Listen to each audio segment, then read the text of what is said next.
ഇന്ന് തന്നെ സബ്സ്ക്രൈബ് ചെയ്യൂ, നിങ്ങളുടെ പ്രിയപ്പെട്ട ഷോസ് കാണൂ. ചില നഷ്ടങ്ങള് ചില നേട്ടങ്ങൾക്ക് കാരണമാവെന്ന് പറയുന്നത് വെറുതെ അല്ല. പ്രിയങ്കയുടെ പെരുമാറ്റത്തിനർത്ഥം അതാണ്. എനിക്കും അതിശയം തോന്നി. എന്നും എന്റെ കുട്ടികൾ ഇങ്ങനെ തന്നെ ആയിരിക്കട്ടെ. ഒരു ദിവസം കാണാതായപ്പോ അവളുടെ വിഷമം കണ്ടോ?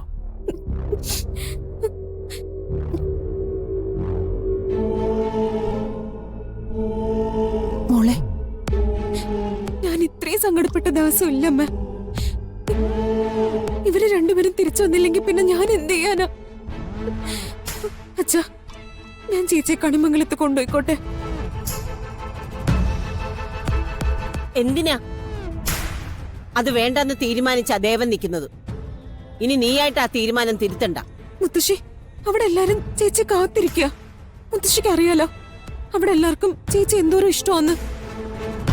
മാത്രല്ല, ഇന്നൊരു ദിവസം ചേച്ചി കെട്ടിപ്പിടിച്ച് എനിക്ക് സമാധാനത്തോടെ കിടന്നുറങ്ങണം.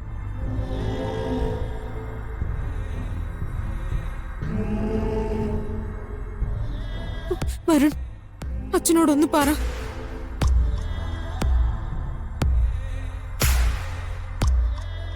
വേണ്ട വേണ്ട, ഇനി എല്ലാരും അപേക്ഷിക്കൊന്നും വേണ്ട.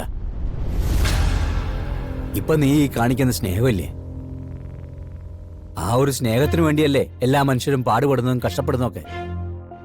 കൊണ്ടുപോയിക്കോ. നിനക്ക് തോന്നുന്ന അത്രയും ദിവസം നീ ഇവിടെ കണിമംഗലത്ത് നിർത്തിക്കോ.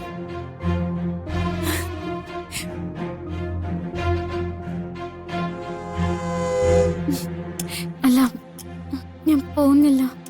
ഞാൻ ഇവിടെ തന്നെ നിന്നോളാം അച്ഛാ. ഇപ്പൊ മോള് ചെല്ല്. എന്നിട്ട് 1-2 ദിവസം കഴിഞ്ഞിട്ട് മോളിങ്ങ് പോന്നോ. എല്ലാവർക്കും സന്തോഷാവട്ടെ. സമ്മതിക്ക് ചേച്ചി.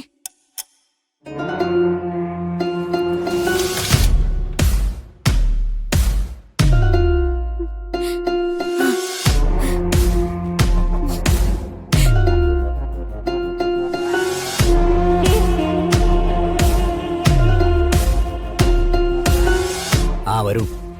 ഒരു കാര്യം കൂടി എനിക്ക് പറയാനുണ്ട്. ഇനി ഈ സിനിമയുടെ കാര്യങ്ങൾക്കായി രാധിക പോണ്ട. എല്ലാരും കൂടി നിർബന്ധിച്ചോണ്ട് ഞാൻ പാതി മനസ്സോടെ അന്ന് സമ്മതിച്ചെന്നേ ഉള്ളൂ. അത് ഞാൻ സംസാരിച്ചോളാം. അതിനു മുമ്പ് അവരുടെ ഭാഗം കൂടി ഒന്ന് കേൾക്കണമല്ലോ. പ്രിയമോളെ, മോളുടെ മനസ്സിലും സിനിമാ ഷൂട്ടിംഗ് എന്നുള്ള മോഹം ഉണ്ടല്ലോ, അതങ്ങ് മറന്നേക്കണം. നമുക്കതൊന്നും ചേരില്ലെന്നേ. ശരി അച്ഛാ, ഞാൻ സമ്മതിച്ചു. എന്നാ പിന്നെ നിങ്ങളെ അറിയിക്കോ. ശരി മോളെ. ശരി അച്ഛാ.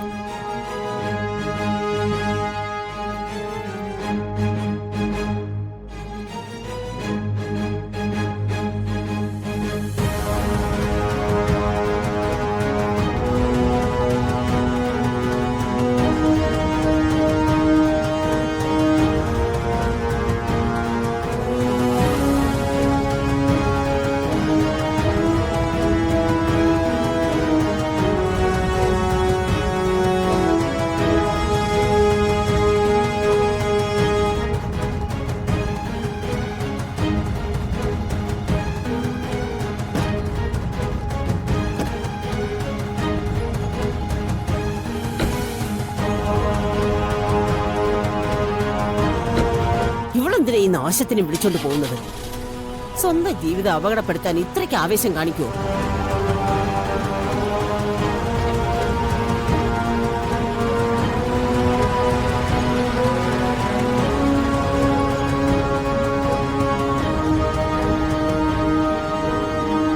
ചില നഷ്ടങ്ങള് ചില നേട്ടങ്ങൾക്ക് കാരണമാവെന്ന് പറയുന്നത് വെറുതെ അല്ല. പ്രിയങ്കയുടെ പെരുമാറ്റത്തിനർത്ഥം അതാണ്. എനിക്കും അതിശയം തോന്നി.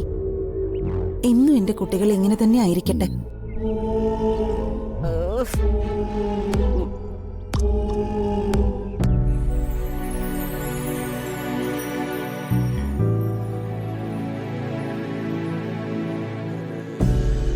പുറപ്പെട്ടു എന്ന് പറഞ്ഞിട്ട് അവരെ കാണുന്നില്ലല്ലോ സൂര്യ. അവരിപ്പോ എത്തും മുത്തശ്ശി. ഇനിയിപ്പൊ കുറച്ച് വൈകിയാലെന്താ? ഇപ്പൊ നമ്മൾ കാത്തിരിക്കുന്നത് ധൈര്യത്തോടെ അല്ലേ? അല്ലേ അച്ഛാ?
പേടിച്ചു അച്ഛാ.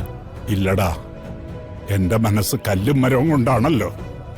പിന്നെ ഒരു മകൻ കൊക്കെ പോയി എന്ന് കരുതി വിഷമിക്കേണ്ട കാര്യമില്ലല്ലോ.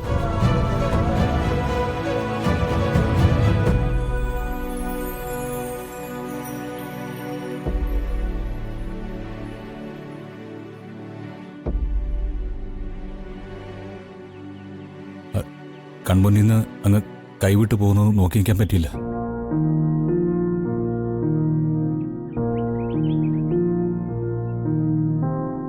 നീ എടുത്തു ചാടിയത് ആപത്തിലേക്കാണെങ്കിലും അതുകൊണ്ട് ആ കുട്ടിയെ രക്ഷിക്കാൻ പറ്റിയല്ലോ.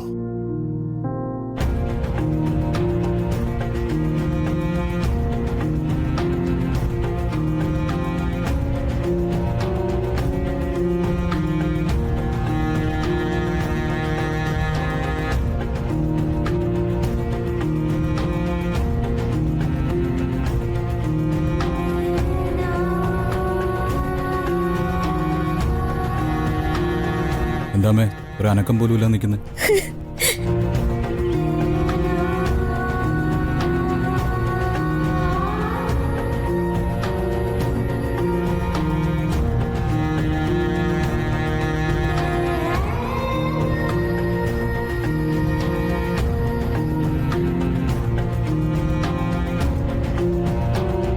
നിനക്ക് കുഴപ്പമൊന്നുമില്ലല്ലോ?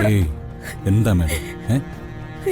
ഞാൻ ചിലപ്പോ സ്ഥലമൊന്നും പറയാതെ 1-2 ദിവസം ഇവിടുന്ന് മുങ്ങാറുള്ളതല്ലേ? ആ കൂട്ടത്തിൽ അങ്ങ് കൂട്ടിയാ പോരായിരുന്നോ? അങ്ങനെയാണോടാ ഇത്? ആ സ്ഥലത്തുണ്ടായിരുന്നവരും അന്വേഷിക്കുന്നവരും തിരിച്ചു കിട്ടുമെന്നൊരു വാക്കുപോലും പറഞ്ഞില്ല.